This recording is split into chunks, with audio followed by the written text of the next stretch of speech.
Hey guys, what's up? Welcome back to the channel. It's Cynicalex, and I know it's very early for this video to be uploaded, but I wanted to upload it early because it's a time-sensitive thing. The obelisk unequip cost is 50% only until the very next daily reset. Normally, I upload my videos 2 hours before the daily reset, so I wanted to get this one in a lot sooner than that, 5, 6, 7 hours before the daily reset, so that in the off chance that you missed it or you didn't know, or in the off chance that anything I say during this video helps you out or enlightens you or sort of changes your opinion or your thoughts in any way about a character, you can use that opportunity to save 300 crystals per character. And I'm going to be unequipping 10 CTPs, so I'm going to be spending 3,000 crystals, but also saving 3,000 crystals because it's normally 6,000 crystals. Now, before we get into why I'm going to be unequipping these CTPs, I have to address two things. One, some people are going to say this is a flex video. That's okay. You know, we all see things differently. Secondly, Marvel Future Fight, please. It's been more than 5 years now. You either need to make CTPs unequipable for free, or just make it cost like 1,000,000 gold and have it on a 24-hour cooldown per CTP, so that you can't keep equipping it to the same character, like to different characters over and over again. Or you need to give us 2 obelisk slots, just like you gave us 2 or 3 ISO 8 slots. There's no reason to not have more than 1 slot. It's not going to break the game. It's not going to make it impossible for free-to-play players. No, none of that stuff.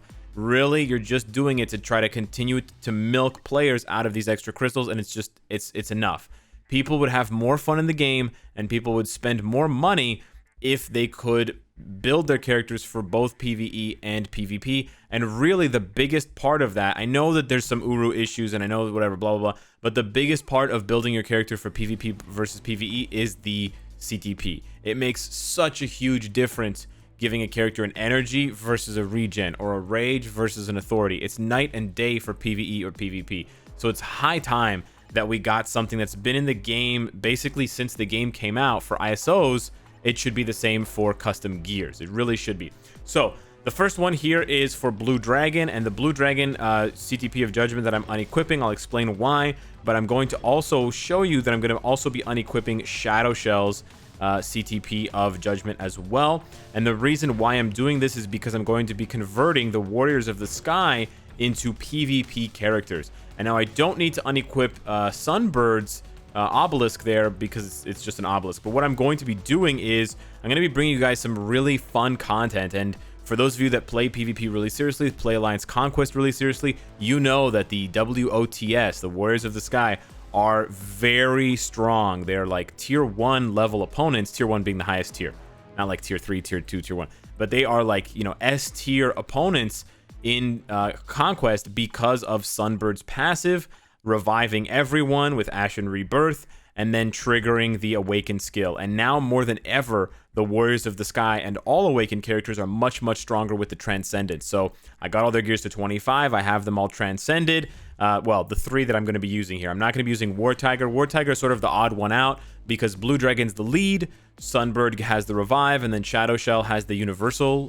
typing, which is good for type advantage, and also gives the 50% all defense with the 25% damage reduction. So that's actually a really big deal. And you can see here, if you put them on a team together, so right now, if we just throw Sunbird, if we throw Blue Dragon on and we swap Shadow Shell out, you can see Blue Dragon's got 12,000 and 15,000 defense. Not that low.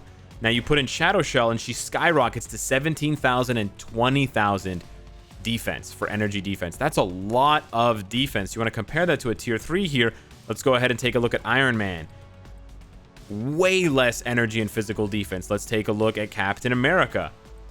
Even for him, that's less energy defense. So with the Shadow Shell combo, Blue Dragon has more energy defense and almost more physical defense than Captain America. So that is huge for these characters. So I'm going to be giving all of them, instead of a CTP of Judgment or whatever obelisk they had, I'm going to be giving them all CTPs of Destruction. And that's going to be the strategy, is to use the CTP of Destruction to penetrate, to get that 30% chance to penetrate, and then to catch enemies off guard with either their skills or with their awakened ability once they revive. And because each of them revives once, you basically have a guarantee of at least 3 awakening skills. Now, it can be very tough against Silver Surfer because he has iframe ignore, but against anyone who doesn't have iframe ignore, they basically stand there and take all the damage of the awakened skill, which is now stronger than ever because of the transcended. So that's what I'm gonna be doing for them, and that's why those first 2 CTPs had to go. So that's why I unequipped it. The other judgment that I have, I'm also unequipping. It's the one that I have on Iceman. The reason why I'm unequipping Iceman's CTP, where is Iceman? Am I always up here? The reason why I'm unequipping Iceman's CTP of Judgment is because I'm not very confident that his uniform is going to be very good. So rather than keeping the Judgment on him, my idea is I'm basically going to give him a regular cold damage obelisk. If he performs really well with this cold damage obelisk when he gets his new uniform, because I right now I know what his power level is with a rage or with a judgment, right? I know where he stands.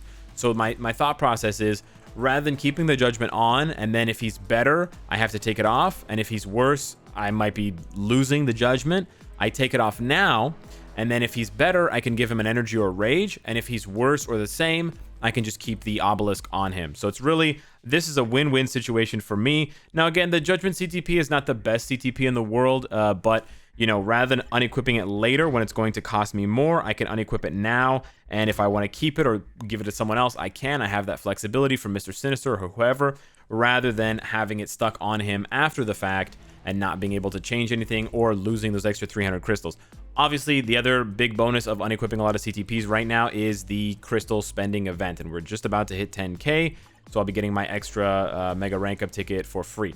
The next one I want to be unequipping is from Proxima.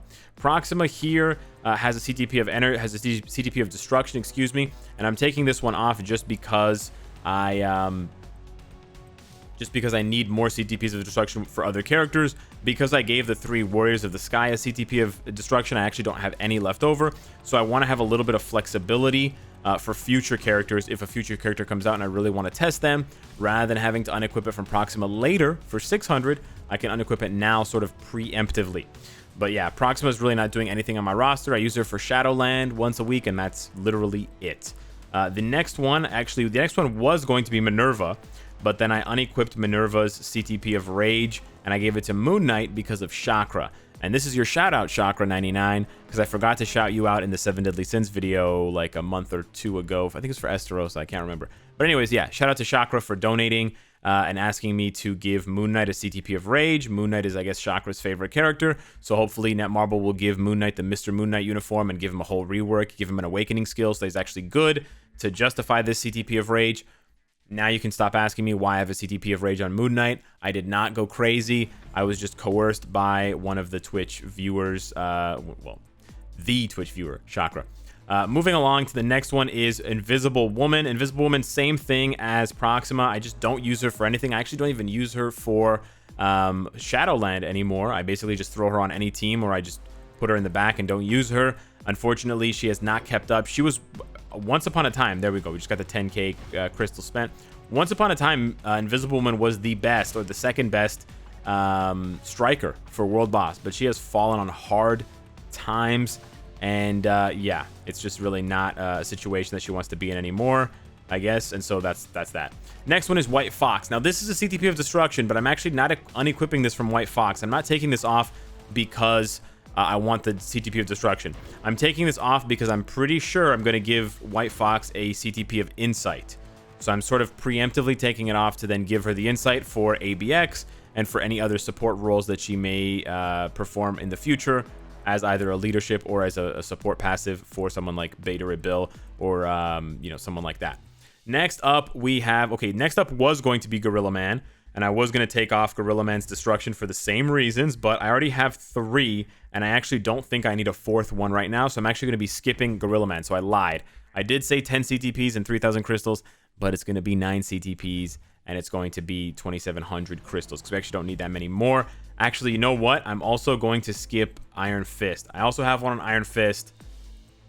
Actually, you know what? I will take Iron Fists off. I'm just taking Iron Fists off because he's not that good, and I don't know why I gave him a destruction all those months ago. I can just give him a crit damage proc and he can still be usable in Shadowland. He doesn't need all that firepower. Last but not least, we have Ulysses Klaue taking off his CTP of Insight. CTPs of Insight are so hard to re-roll, so I want to get this one off him. I don't use him as a support anymore. I used to use him as a support for Alliance Battle Extreme for the villain, the Blast Villain Day, but I got enough Odin's Blessings to get Magneto's crit damage high enough to the point where I don't need him anymore. So I have his crit damage now at 185, and then I get an extra 5 or 10% from the team ups with both Magic and Cyclops. So that's a really important one there. That team up helps me to, actually you can see the team up here. The team up helps to shore up, yeah, there we go. Mutant Rebellion gives me 5%, and then he gets 5% from somewhere else, or maybe he doesn't. Maybe I do need to give him more Odin's Blessings, but I already unequipped my Odin's Blessings, so I don't have to worry about those, and I can equip those later. But yeah, that was the final one there on Ulysses Klaue. And again, besides the support passive, I wasn't using him for anything. The support passive, by the way, being marketing skill, 30% crit damage. I don't use him for anything anymore. I use him on very low Shadowland stages, and even then, he's not very good. So I'm probably just going to slap on a Patience or a Transcendence and use him again for Shadowland. He does have a summon, which is nice. So you know what? I will give him that there, and I can probably still use him with as much effectiveness as I was using him with a CTP of Insight, and I can get much more value out of the CTP of Insight for something else. So with that being said, hit me up in the comments down below. Let me know if this helps you sort of decide in more depth where you want your CTPs to go. You can always check out the master guide. You can always check out the top 10 CTPs for each character that I made. A lot of you are probably going to have questions about the CTP of Destruction, so I just want to give you guys a couple of examples quickly at the end of the video just to sort of help you. So for example, the new rules for CTP Destruction, it goes with higher percentage first, and then if the percentages are the same, it goes for who has, or which one has more things that it penetrates. So does it just penetrate shield, or does it penetrate shield and invincibility, or does it penetrate shield, invincibility, and immunity? So in the case of Thor, as crazy as this sounds, and I've got a lightning damage proc on Thor, but if you look at Thor's passive, he has 70% chance to penetrate barrier and immune. That's only 2 effects, but the fact that it's 70% chance means that this will overwrite the CTP of Destruction, because the CTP of Destruction's maximum percentage is only 30%. Yes, even though the CTP of Destruction has, you know, barrier, super armor, immune, invincibility, it doesn't matter. It doesn't mix and match and pick and choose. It just goes for the one that has the higher percentage. So the CTP of Destruction for Thor would just be, because this is active all the time, it would just be a guard break immunity, crit damage, proc obelisk. It would not be better than that for Thor. Another character that it really wouldn't work on is the brother and sister combo for Quicksilver and Scarlet Witch. In Quicksilver's case, he has a natural 70% chance. He's got a lot more effects. He penetrates 4 different effects there. But yeah, that would be the same thing. For Scarlet, she has, what, 65%? Where is it here? 60% chance. Same thing with Scarlet, 60% chance. So the CTP of Destruction is not going to work with her. Another example would be Stryfe. Stryfe has an 80%. Wow, he has an 80% chance to penetrate. That's insane. He's going to be so good when he gets a uniform. That's scary. Stryfe also would just be, the CTP of Destruction on Stryfe would just be a guard break, immunity, crit damage proc. Dr. Doom, same thing, even though he's only 50%. 50% is higher than the 30% on a CTP of Destruction.